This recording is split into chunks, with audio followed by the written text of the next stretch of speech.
கிறிஸ்துவுக்குள் மிகவும் பிரியமானவர்களே, உங்கள் அனைவரையும் இந்த லெந்து காலங்களிலும் கர்த்தருடைய வார்த்தைகளை உங்கள் மத்தியில் பேச கர்த்தர் நல்ல கிருபைக்காக கர்த்தரை நான் ஸ்தோத்தரிக்கிறேன்.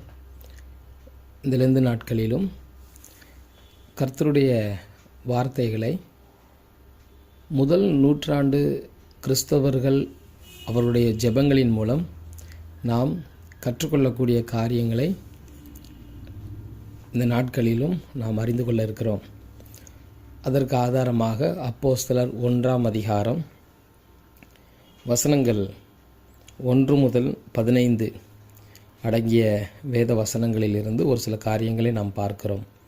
இந்த வேத பகுதியில் வசனம் 13, வசனங்கள் 14 மற்றும் 15 ஆகிய வசனங்கள் நமக்கு கற்றுக் கொடுக்கக்கூடிய காரியம் என்னவென்றால், 120 பேர் கூடி ஜெபிக்கிறார்கள். இந்த வேத பகுதியின் பின்புலத்தை நாம் எடுத்துக்கொள்வோம் என்றால், ஆண்டவராகிய இயேசு கிறிஸ்து மரித்து 40 நாள் ஆகிறது. அவர் மரித்து உயிர் தெழுந்து அவர் தன்னை காண்பிக்கிறார். இந்த 40 நாட்கள் கழித்து முதல் நூற்றாண்டு கிறிஸ்தவர்கள் இந்த துக்கத்தின் நடுவிலும் முதல் நூற்றாண்டில் கிறிஸ்தவர்கள் ஜெபிக்கிறவர்களாய் மாறிவிட்டார்கள். அவர்கள் என்ன செய்கிறார்கள்? ஜெபிக்கிறார்கள். துக்கத்தின் மத்தியில் திடமனதாக இருந்து ஜெபிக்கிறார்கள். இது எவ்வளவு பெரிய ஆசீர்வாதம்! இன்றைக்கு துக்கம் என்று வந்துவிட்டால் முதலில் நாம் விட்டுவிடுவது ஜெபம், குடும்ப ஜெபம், தனி ஜெபம், வேத வாசிப்பு. இதை நாம் விட்டுவிடுகிறோம். விட்டு நாம் என்ன செய்கிறோம்? நம்முடைய உலக பிரகாரமான காரியங்களில் நாம் என்ன செய்கிறோம்? கவனத்தை செலுத்துகிறோம். ஆனால் அப்போஸ்தலனாகிய முதல் நூற்றாண்டு கிறிஸ்தவர்கள் அவர்கள் என்ன செய்கிறார்கள்? திடமனதாக இருந்து ஜெபிக்க ஆரம்பிக்கிறார்கள். அது மாத்திரமல்ல, இன்னொரு காரியம் என்னை ரொம்ப கவர்ந்தது.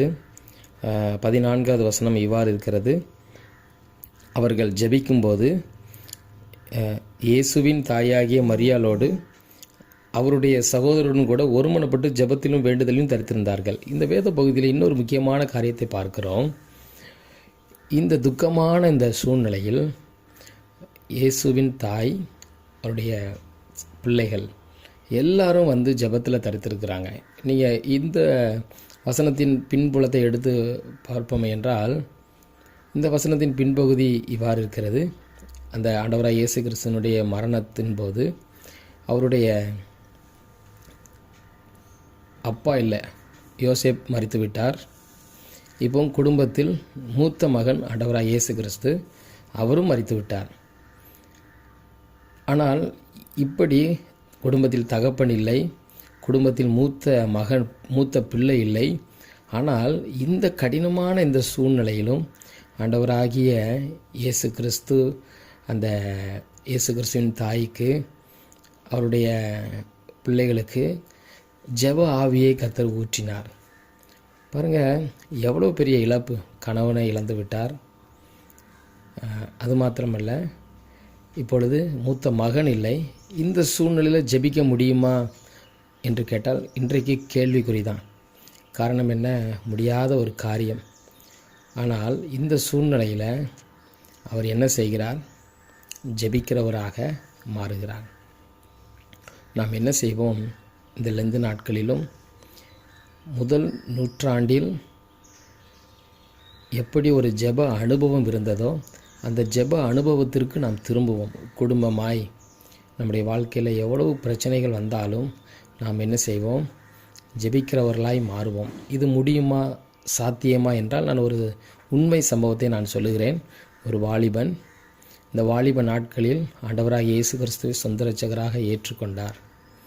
ஏற்றுக்கொண்ட பிற்பாடு திடீரென்று அவருடைய தகப்பனார் மரித்து விட்டார். மரித்த பின்பு அவருடைய தகப்பனாருக்கு செய்யக்கூடிய இறுதி சடங்கை முடித்துவிட்டு மொட்டை அடித்து கொண்டு வீட்டுக்கு வந்தார். வீட்டுக்கு வந்தவருக்கு இயேசுவின் மேலுள்ள அந்த தாகம், இன்று நான் வேதம் வாசிக்கவில்லையே, இன்று நான் ஜெபிக்கவில்லை என்று சொல்லி தன்னுடைய கைகளில் வேதத்தை சுமந்து கொண்டு பக்கத்தில் இருக்கிற குளத்தில் போய் அமர்ந்து அவர் என்ன செய்கிறார்? ஜெபிக்கிறார், வேதத்தை வாசிக்கிறார். அவர் சொல்லும்போது இவ்வாறு சொன்னார், என்னுடைய தகப்பனாருக்கு காரியம் செய்து நான் மொட்டையடித்து வீட்டில் வந்து உட்கார்ந்துருக்கிறேன். நான் அந்த நேரத்தில் கூட எனக்கு ஜெபிக்க வேண்டும் என்ற ஒரு ஆர்வம் இருந்தது, வேதத்தை வாசிக்க வேண்டும் என்ற ஒரு ஆர்வம் இருந்தது என்று சொல்லுகிறார். சொன்னதை நான் கேட்டேன். என்ன என்றால், இதுதான் முதல் நூற்றாண்டு கிறிஸ்தவர்களின் ஜெபம். முதல் நூற்றாண்டில் கிறிஸ்தவர்களும் பலவிதமான பாடுகள் மத்தியில் அவர்கள் கடந்து வந்தாலும் அவர்கள் திடமனதாயிருந்து ஜெபித்தார்கள். எனவே இந்த காலை வேளையிலும் இந்த 2 நாட்களிலும் இந்த அனுபவத்தை நாம் பெற்றுக்கொள்வோம். எப்படி சீடர்கள் கடினமான இந்த சூழ்நிலையில் அவர்கள் எருசலேமுக்கு வந்து கூடி ஜெபித்தார்களோ, எப்படி ஆண்டவராகிய இயேசு கிறிஸ்துவின் குடும்பம், இயேசுவின் தாய், அவருடைய சகோதரரும் இந்த கடினமான இந்த சூழ்நிலையில் ஜெபிக்கிற ஒரு ஆவியை பெற்றுக்கொண்டார்களோ, இந்த 2 நாட்களிலும் நாம் அவ்விதமாய் ஜெபிக்கக்கூடிய கிருபையை நாம் பெற்றுக்கொள்வோம். திடமனதாயிருந்து ஜெபிக்கக்கூடிய கிருபையை பெற்றுக்கொள்வோம். நிச்சயம் நம்முடைய வாழ்க்கையிலும் நன்மைகளையும் கிருபைகளையும் கர்த்தர் கட்டளையிடுவார். இந்த கிருபைகளை நாம் பெற்றுக்கொள்ள வேண்டும். முதல் நூற்றாண்டு கிறிஸ்தவர்களைப் போல திடமனதாயிருந்து ஜெபிப்போம்.